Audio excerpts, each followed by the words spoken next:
All right, folks, we are back. Round two is about to start. No rest for our weary streamers. Maddie will be back in a moment. I am on stream at the moment, catching all the action for you guys. And we got a pretty big name going on right now for round two. We're going to have Brian Selden on Mono Blue Dreadnought versus Josh Kuchinksis. I can't even say it, and I apologize to our competitor who is on Black White Control. Here we go. Control, cool. I'm big. And we're going to cut back down to the action. Oh, sorry, dude. The Rescue, very nice showing so far. Heard from a lot of the team that they won their matchups. Love to hear it. I know some boys are on some new things today, some different things. So, Brian Selden, do you know the name? No.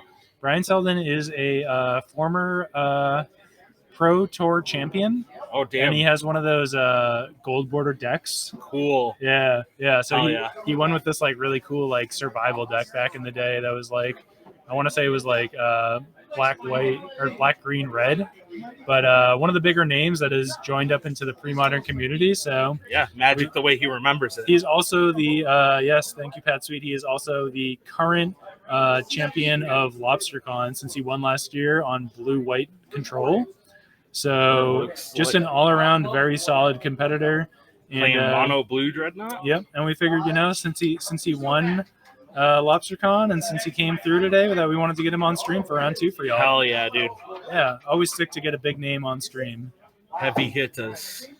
And so right now he is tanking over a Gerard's Verdict, which is black and white. Target opponent discards 2 cards, and for each card discarded, the black-white player will gain 2 life.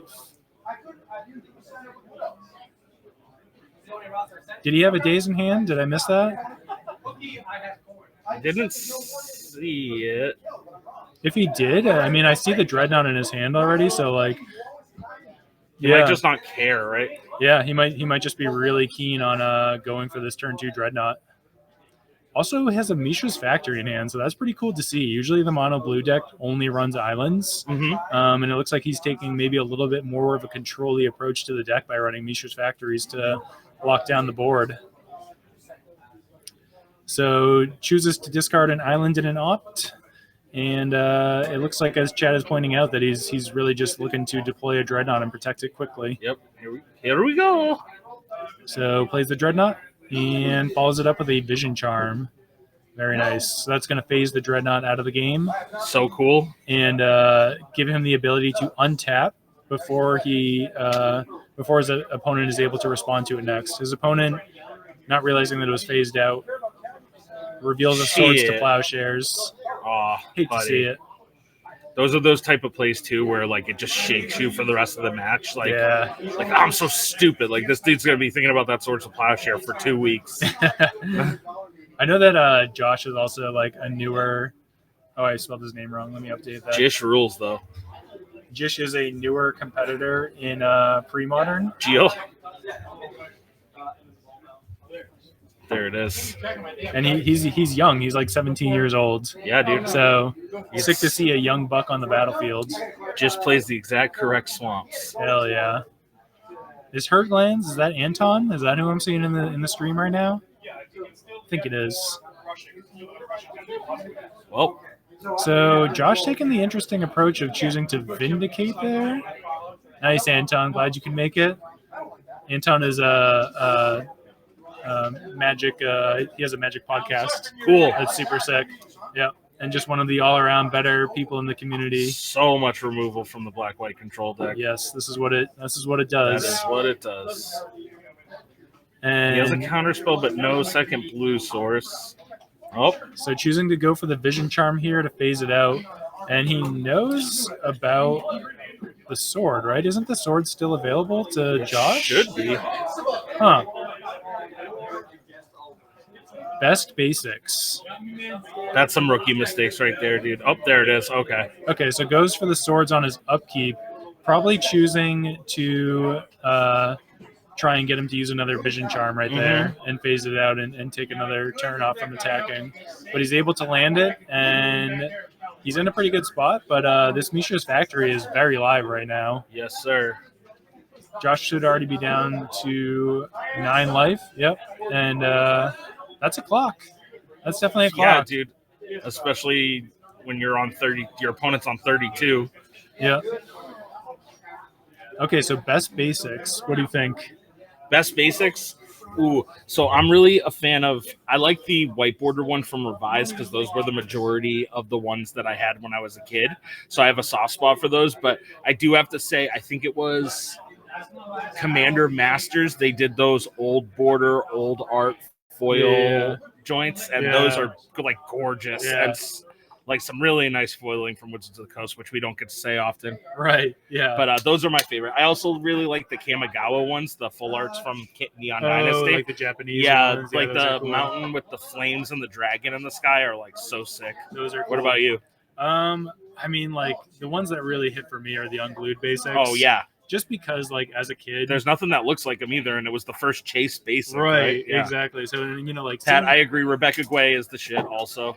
Yeah, big time. But like seeing those unglued basics, man, they just like hit so much nostalgia for me. Like those are the basics that I wanted to own when I was a kid.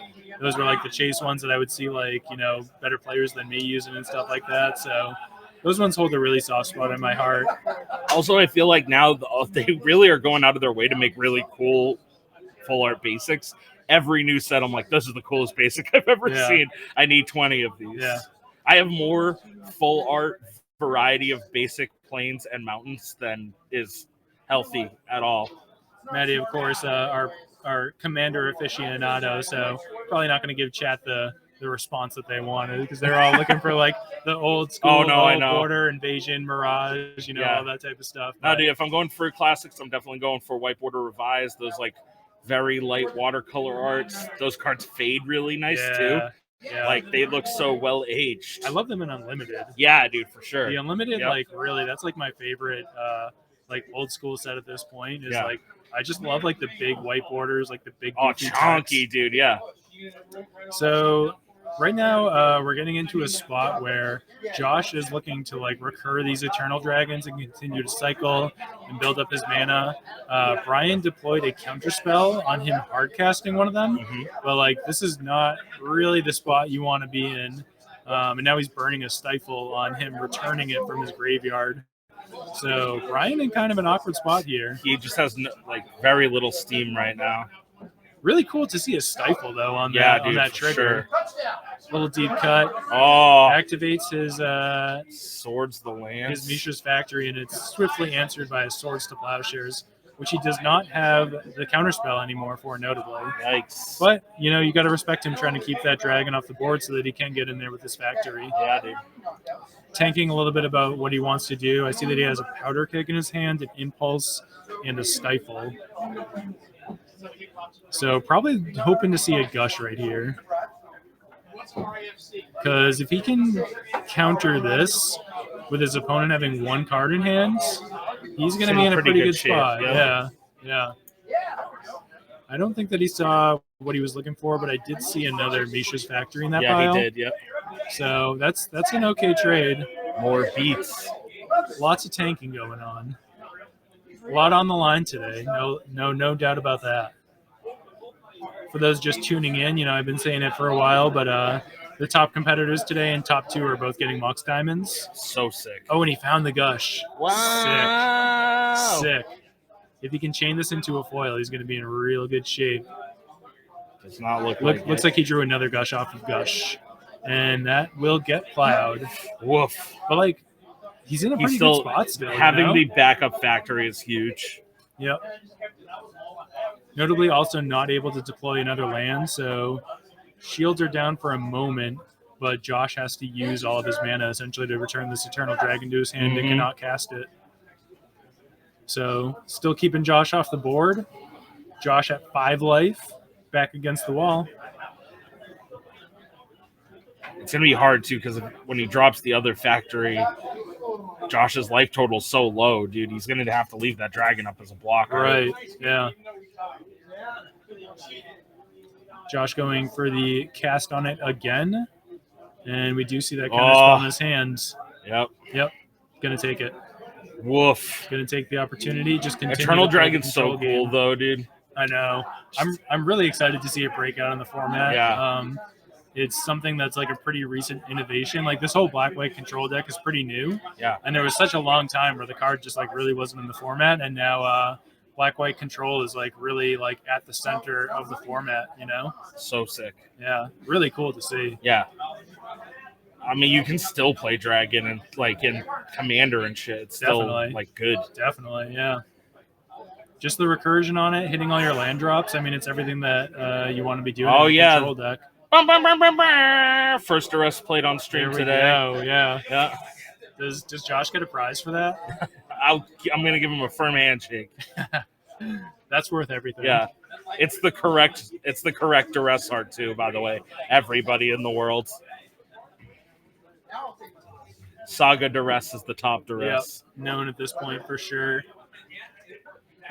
Brad's sitting on a brick of them. Yeah, I mean we've given out over 150 stamped duresses at this point. Yeah. Yeah, this is our third regional. Oh yeah. 63 people today, 69 last time. Just kidding, it was 68, but we want to say it was 69. For all the haters, I do have confirmation. Mike Coyle of the Duress Crew is running Duress in his deck, so I don't want to hear about how we don't ever run Duress. Yep, we got at least one Duress. And Hannah, Duress. our milkshake does bring all the boys to the yard. Would you say it's better than everyone else's milkshake? It is 1,000%. Yeah, no doubt. Pat, you're not even here today. Yeah, we're missing Pat and Hannah. Pat found out that he has chronic tiny penisitis, and he couldn't come out today.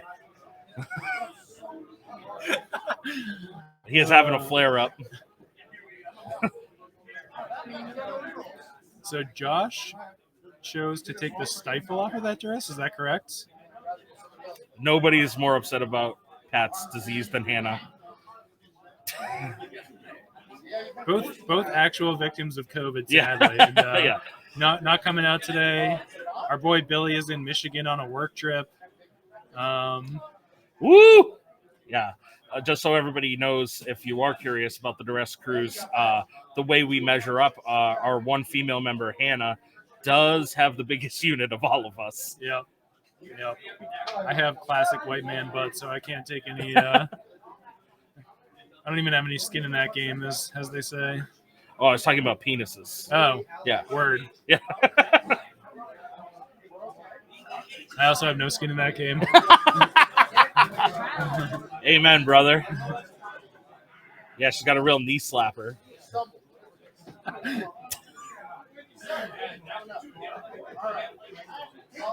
So Brian does have the Dreadnought in hand, has one half of the combo. Looks like Josh chose pretty wisely taking that stifle. For sure, dude. Yeah. Josh has all the mana in the world, though. Very many manas. Yep. Are both his dragons in his hands? I see one. And this powder keg is presumably doing nothing in this match. I mean, but I guess, Brian had mana to spare, so you might as well use it. For real. Get it out there. Kills the dragon and eventually, and wow. Josh choosing to respect this keg a whole bunch and deploy a Vindicate on it. Does hit degree tokens. Good point on that one. Yeah. So another threat out of the black-white control is Decree of Justice, and that does take care of those tokens that are made.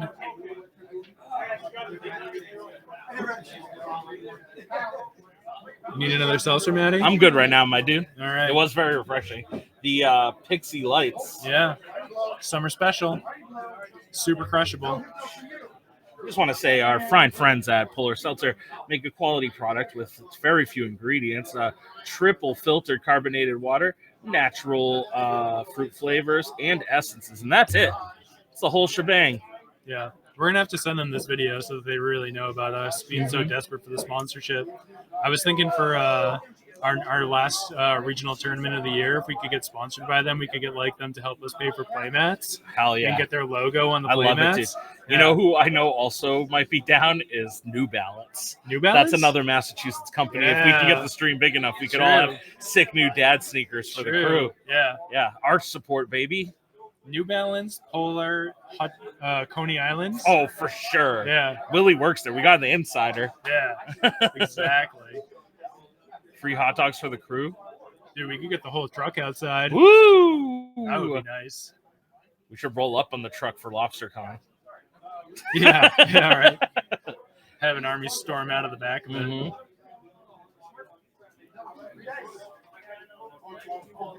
Oh, Jay pointing out that. Thanks, bruv. We need to be on round 2. We're amateurs at this. Anything else? I think that was it. There we go, baby. We are in round 2, folks, not round 1.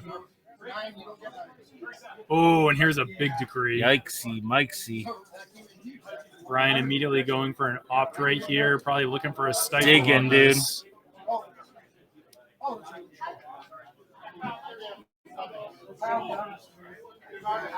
And that is going to resolve. Oof. Josh is using our custom 1/1 tokens, or just our custom tokens that you're able to write on. I was pretty stoked to have those for the stream today. Is it Duress Crew on the back? No, those would be sick though. Yeah, we should get Infinite tokens with the branding. Yeah. My goal right now is to get a huge make playing cards order in and make a bunch of like gold border cards with the Duress back on it. Mm-hmm. That's so sick. I'm thinking like some of the bigger cards for Premodern that you can't get in gold border. Like we could make like some really nice proxies like Dreadnoughts and Intuitions. Yeah, dude. Maybe do a couple for that. The Commander crew can also roll with. I love it. Fuck being good at Magic. I want to be good at merchandising. Yes. We're like the Kiss of Magic crews. Yeah. Would you like in a Duress Crew coffin? Bootlegging is definitely outlaw shit, dude. And a big swing coming That's in large. here. That's a lot of life total. Oh, dude, thank you, Anton. Thank you, buddy. Super appreciate it. We have no ability to take credit for how crisp the stream is, but we're working for that commentary. That's for sure. Our boy Jay has been coding like a madman behind the scenes, getting everything up to snuff. We also notably implemented crew dues recently, and so everybody is paying monthly into this pool. And from that, we were able to get like this like really sick rig that we have the camera mounted on and everything. Our boy Nick Mayo had like a really nice camera that he's able to put down on stream so players can see the cards extra crispy.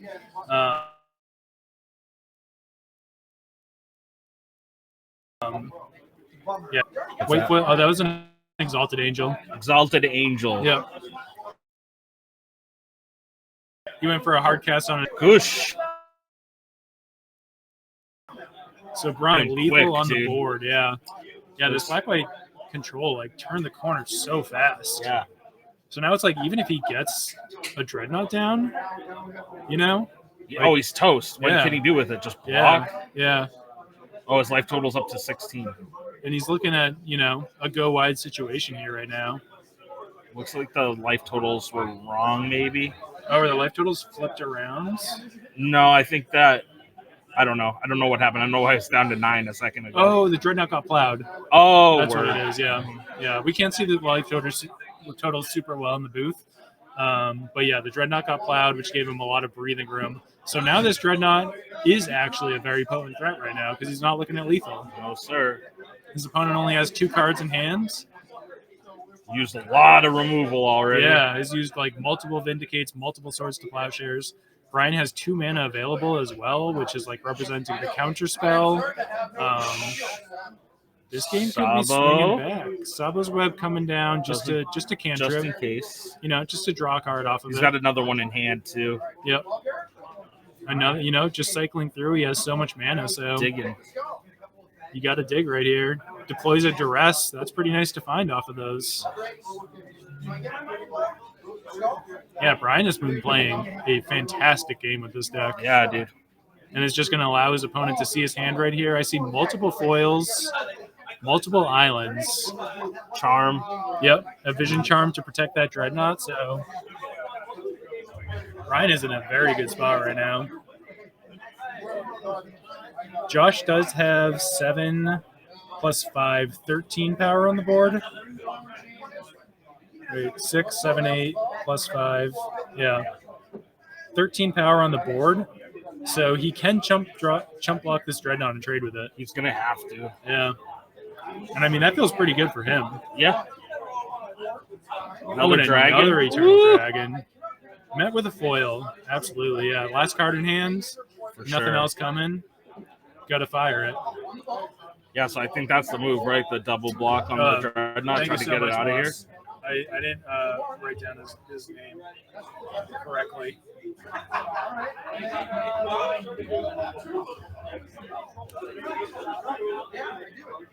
It's like this mad scramble between rounds to like get players' names and deck lists, and then like run back to the booth and like get everything super crispy. So first time doing this as well, and I gotta say pretty smooth, it's going dude. super smooth for the first time.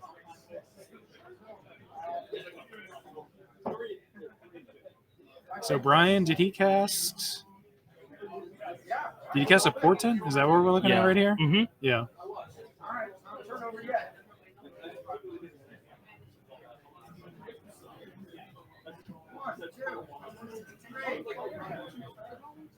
Yeah, this is a sick match to be seeing right now. We were going to put the champion of the last event on stream for round 2 if he won round 1, and unfortunately he dropped it. So Jay had the quick wits to point out that Brian Selden was here today, and really cool to get a big name on stream. I think going forward we'll probably just do table 1. Yeah. Just get the most competitive action for our viewers out there today. As much as we love the spicy decks, though, I gotta say. Man, that last matchup was wild. Dude, it was so cool. Yeah. That was so fun to watch. Definitely worth rewatching if you were late to the chat. Yep. Watching the VOD afterwards. Our plan is to get all of this on YouTube as well. Chop it up. Dragon. So was that returned to his hand in Hardcast, or was that off the top of his library? No, that was returned to his hand in Hardcast. Yep. Wow, so much mana. It's wild, dude. So much mana, and that really shows like the resilience of this black-white deck. 14, he just keeps hitting land drops, dude. Yeah, I mean, because like he's just cycling the dragons over and over again and hitting every single land drop, and like that's like one of the coolest things about, in my opinion, about this deck is that it's able to get to this point in the game where it's just like returning the dragon and just playing threat. It's so good, dude. Over and over and over again. Yeah. Especially out of like a deck without Swords to Plowshares. If you can't plow it, man, like if you're using black do you removal, think he has, destroying Brian it. probably has Graveyard Hate in his sideboard, right? Would you imagine? I would imagine he's got to have something, and otherwise I just don't know how he deals with these dragons. Are a nuisance. Yeah. And so Brian used a foil on the Hardcast of the dragon, and now he's getting a huge. Chat, you're gonna have to remind me of the name of this card. If anybody knows it, let me know and I'll pull it up. But it's 2 mana to cast, and on the flashback, you exile X number of blue cards from your library, and then look at the top X. Flash of insight. Yeah, thank you, chat. Look at the top X and put one of them into your hand. That's so Brian good is gonna dude. dig for exactly what he needs right here. That's so many. That's like most of his deck that's left. Yeah. And I gotta imagine what he's probably looking for. Boomerang. There it is. Exactly. Yep. So he's gonna be able to go into combat and boomerang the bigger blocker, trample over for the win. Damn, dude, what a matchup! Good for Josh, dude. Yeah, this has been a crazy game 1. There it is. There's the boomerang, and is. there's the concession. Damn, wow, dude. That was awesome. What a game. I can't believe he was able to pull that one out. I can't believe that was just game 1. Right.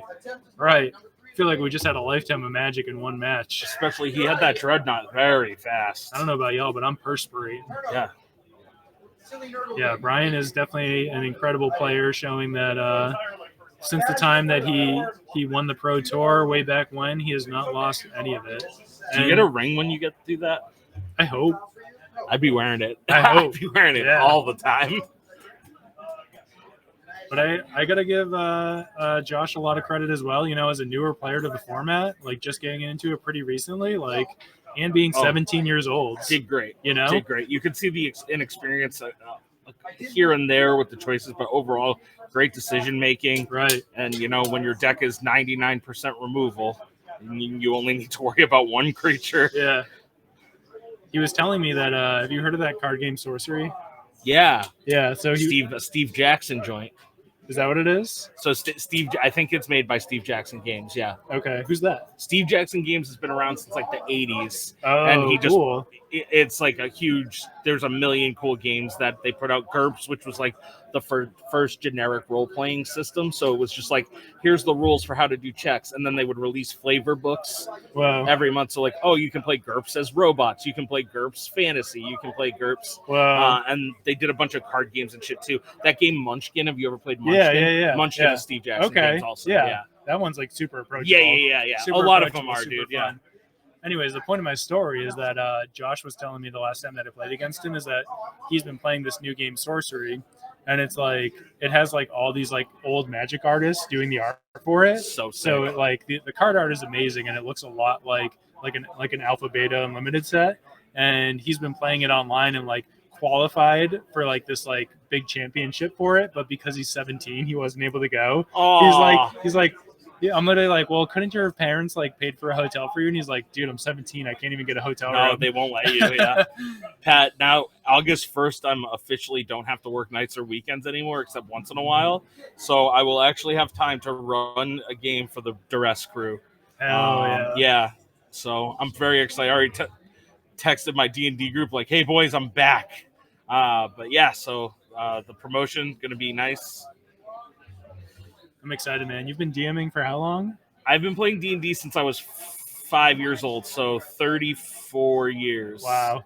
I've been DMing for almost 30. So sick. Yeah, dude. So sick. My friend Brian, who's a Worcester comedian, him and Sean Connolly, they do a lot of the booking for Wooten. They are Wooten Andy Comedy in Worcester. But he's like, Maddie's like, you know how most people stop playing D&D when they're teenagers? And then you get back into it later in life. Maddie just never stopped. Dude, I'm so excited for your campaign. Yeah, super fun. This is going to be good. Are we doing some one-shots or are we going the full? I'll do probably small campaigns. Small campaigns are usually the best way to, like, finish the story, especially where how busy everybody is. So, it's too hard to get everybody to come every week for months. But if you can get, like, 5-6 long sessions in, that's usually an ideal campaign. Like, so, hell yeah. Yeah. I'm excited. Did you hear that a bunch of the girlfriends are playing now too? I love it, dude. We got a ladies D&D night it's going so with the gals. Sick. Yeah, I should let Sam know, actually. Big time. Lori's gone a couple times. Yeah. Billy's girlfriend Nicole has been like playing D&D like forever at this point. Yeah. So like she's super deep into it. Has like I think 2 or 3 groups that she plays with, and like she's going to be DMing for them and just, you know, guiding a bunch of newbies through it and everything. Like, yeah, I saw they were having like a paint night the other night. That's cool too. Yep. Getting some fun stuff going during the weeks. I mean, you know, it's sick for them because like the boys are playing Magic literally like 3 times a week. Yeah. We do Tuesday all and of our Thursday all night of our meetups. MTG widows. Yeah. Dan's the hottest boy in the crew, I think. He doesn't want anybody to know. He likes to keep that shit hidden. But all right, so turn 1 on the play. We got Plains versus a Mishra's Factory, and both players just. Well, Pat, our diversity hire isn't here today, so. Oh, and Brian going to discard right there. Wow. So keeping presumably a sketchy hand. Does not look like. That is. I don't think I see a blue source. He has a Winter Orb in hand. Yeah, that was. I guess he has 2 Dreadnoughts and like all the enablers in the world going he just on right needs now. to hit the islands. I would be pretty scared keeping that hand. And now we have an Aura of Silence landing on the board, dude. And if this thing comes down, which it does, There's nothing for him to do. I don't think that the mono blue deck can ever answer that. Mm-mm. Yeah, high risk, high reward keep, and I think that he's going to be playing from behind now. For sure, dude. So Aura of Silence, I'll get that pulled up, but makes Dreadnoughts cost an extra 2 mana, and on top of that, sacrifices to destroy a Dreadnought or any other artifact or enchantment. He got that island 1 turn too late, bro.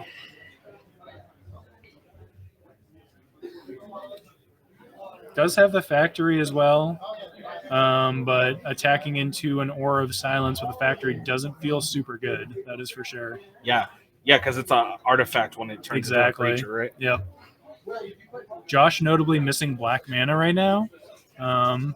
Doesn't super need it. I see swords in his hands. Yep. And he's pushed Dreadnought back so far. Yep. Oh, so yeah, he's going to miss a land drop here and not be able to do anything. Yep. So he bought himself some time for sure. And Brian is definitely going to be looking for him to tap out next turn and get that dragon back, and then he can try and deploy the Winter Orb. Oh, he can't deploy the Winter Orb. I'm mistaken because he's so far behind from Aura of Silence. Wow. Yeah, that card doing huge work right now. What a good sideboard, dude. Yeah. Oh, that's a brutal card against all the Dreadnought decks, especially the mono blue one. Yeah, the amount of hate coming out of this deck is crazy. Oh, yeah, it's so cool.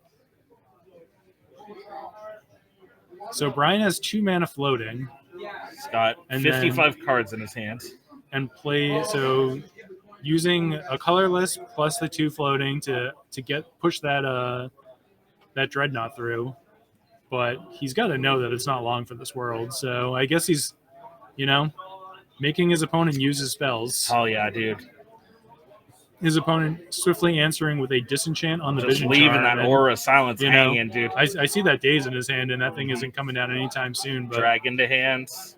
But when you gush, and you got that mana floating, you got to use it, and you got to start drawing this hate out at some point. Yeah, dude, this is rough. It's going to be hard for him to get his feet under him. Yeah.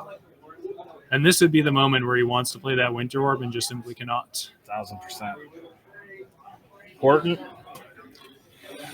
Horton's got some sick card art, dude. Oh, yeah.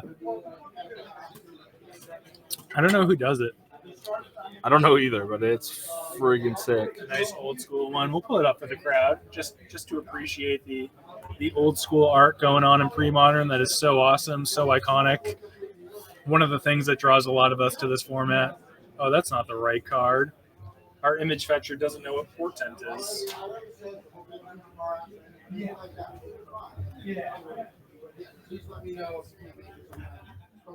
Well, I can't find it. Nobody gets to see it but us. You guys have Google. Digging. What is he even digging for at this point? Just a land? He's got to be just looking for more lands. I mean, like Josh is going to continue to tap out, right? And the moment that this Winter Orb comes down, like the momentum of this game is really going to slow down in a way that is going to favor the Dreadnought deck, I would say. So he's tanking between an island and another. But he can sack Auras of Silence to get rid of the Winter Orb, right? So it's like, oh, that's true. Yeah, that's a good point. So he needs to stifle. So nice. Yeah, he needs to stifle on top of that. Yeah. Wow, my experience with Aura of Silence, like I've tested it so many times, and I've found that like often in Premodern it ends up just being a 3-mana disenchant, but like in matchup specifically right now, this card is doing so much. It feels work. Like it's probably good against Dreadnought overall. There's a lot of Dreadnought decks. Maximum Magic, where are you from?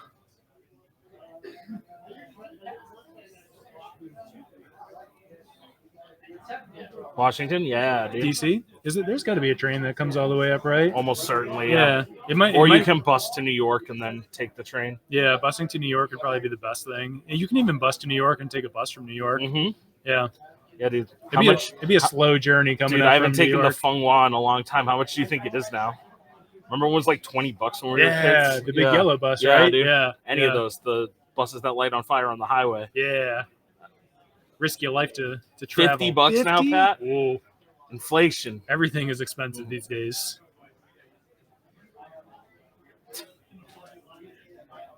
You can also take the train from Boston to Worcester. Amtrak to Worcester, yeah. Yep. All right, so Brian is hitting land drops here. If he has the Stifle on top of the Winter Orb, man, I think you just go for it. Right? Like, play out the Winter Orb. He has to get rid of the Aura of Silence. And now if Josh chooses to sack the Aura of Silence, he can stifle it. Yep. There it is, and there it is. Nice. Wow, okay. Very nice. And now Aura's gone. Dreadnoughts are going to cost a whole lot less to cast. Mishra's Factories just got a little bit easier to deploy. And here we got a Vindicate to follow that up.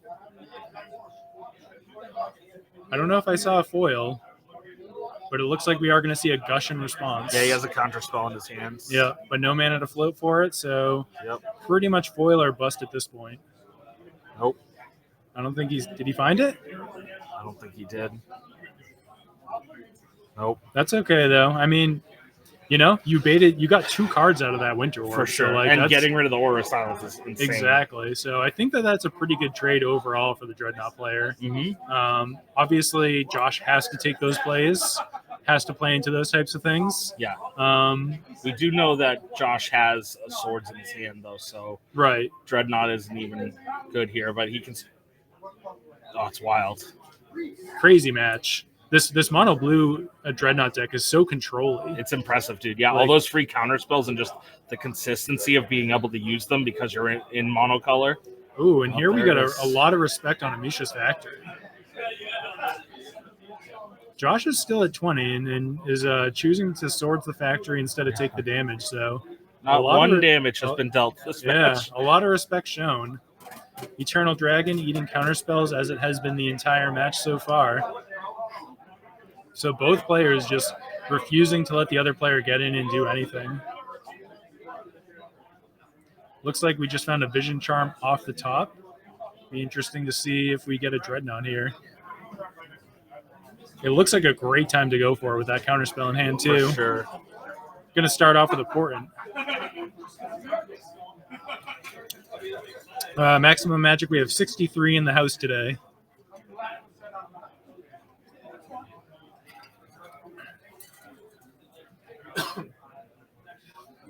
Very, very solid turnout for the summer when it's just so hard to get anything going on.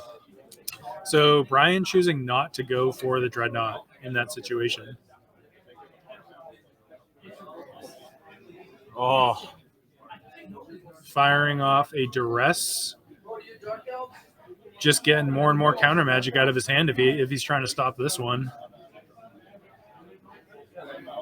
I think that I would have done the Dreadnought last turn, but I'm also not a Dreadnought player, so yeah. I'm gonna leave this up to Brian to assume that he is making super tight correct plays here. We got 56 viewers in chat, by the way. Very solid number. Yeah. Very solid number. Got to mention that there's 2 other streams going on today. Misty Mountain Games in Wisconsin is streaming, and I know that Mike Arnold is running a tournament out of Southern California and also streaming. So hope everybody is getting plenty of magic on their docket. Yep, all tournaments pre-modern that I mentioned. So 3 big ones going on today. This is exactly him, Phil. Brian Selden in the house. Had to get him on stream.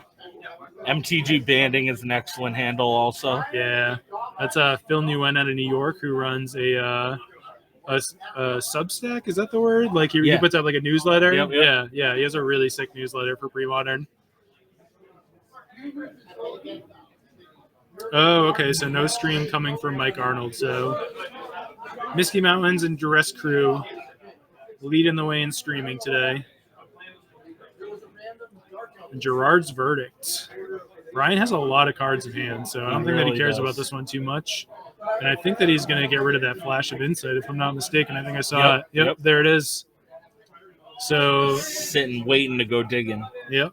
That's a really cool card, man. Yeah, that's a really nice one. I mean, that was literally Demonic Tutor last game. It was insane. Yep. And a hard cast on another Eternal Dragon. I think this is the 3rd time that Eternal Dragon's been cast. I do believe that Brian had a Daze in hand. He has a counter spell. Well, maybe not. Maybe he discarded it.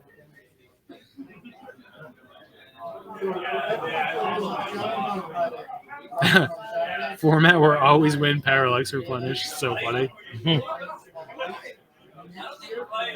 Yeah, I would say that this deck is slower than Dead Guy for sure. I mean, it churns through way more control-y, but it has a much more solid mana base because of the Eternal Dragons. It allows it to just get so many lands into play where like the other black-white decks struggle to hit their colors. So I think that the Eternal Dragon is resolving. Ryan can only counter so many of those after all. And now we're going to get a huge flash of insight back. Holy cow, dude. Yeah, yeah. Almost 20 cards, something like that. Huge. Even just having one of those in your main board it's huge. It's so huge.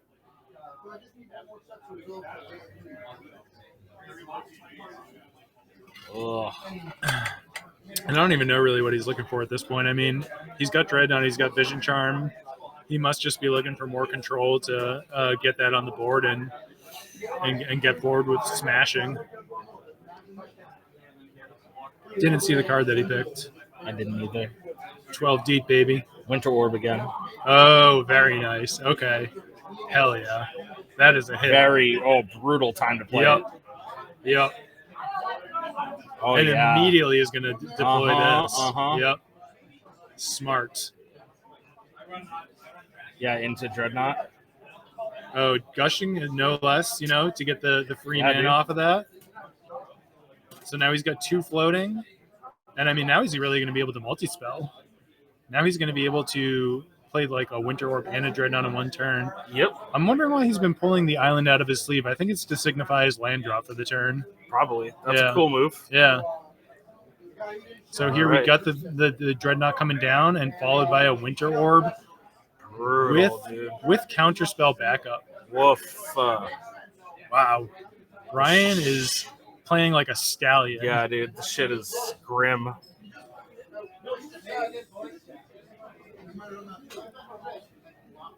Like, how do you even get out of this at this point, right? Yeah. I mean, Josh is choosing wisely to turn the dragon sideways and get some damage in. What else can you do? He does have a swords in hands, so he can at least take care of the Dreadnought. Try.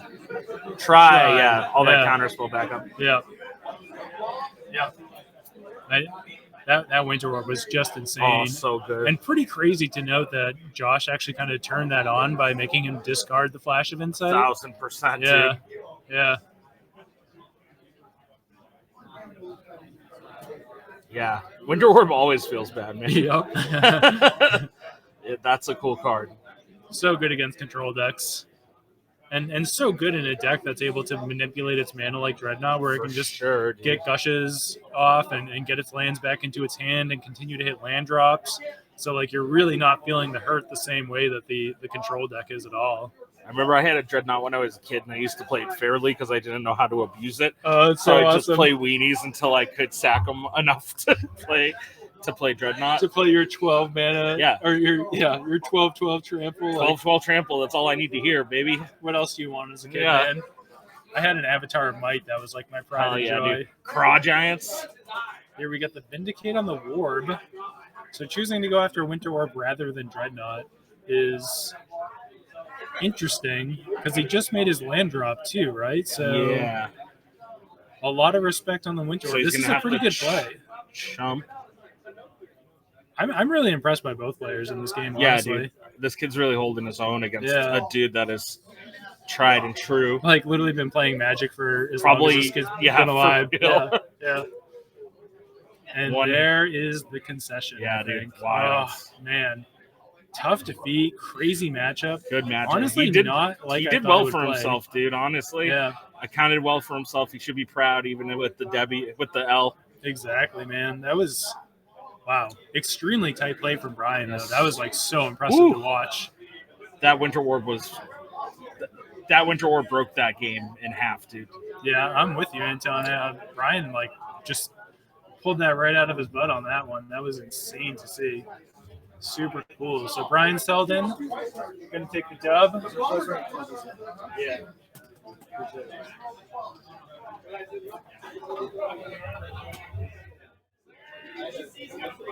Cool. Well, another exciting matchup, man. I think that all the games we've been shown so far have been really good. Yeah. Competitive, which is nice. Yep. Really good competitive games, spicy matchups. I'm feeling good about this so far. Hell yeah, dude. And today is going to be a 6-rounder. So we got 4 more rounds after this. and a lot more magic Picking his coming brain up. about his sideboarding Yeah, right now in the post-match rundown. yeah. So the Black-White Control brought in that Haunting Echoes, which is a huge blowout if it lands, but definitely a hard card to land in the matchup, you know? But, like, if you can bait out enough stuff, then you're going to get it down. Just so you know, Wizard, you spelt the name the same way twice. So if it was wrong, Oh, so I spelled it wrong twice now. and that dude also spelt it wrong twice while asking if we spelt it wrong. I'm going to just start letting the players write down their names for me. Smart. It's going to be way easier. You know, we're working out the kinks. First time streaming. First time doing this. This is for the one lady in the chat. Wow. As requested. Wow. Little salad for you, ladies. Whew. I think it just got a little steamy up in here. We might have to cut to a break after that one. Woo! So Yeah. Maddie and I can make out of the booth. Out. We're going to leave Sick. the mic on, though. All Wet right. kissing sounds. Everybody loves them.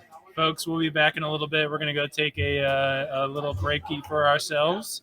And we'll see you again next round. See what's coming up. Peace.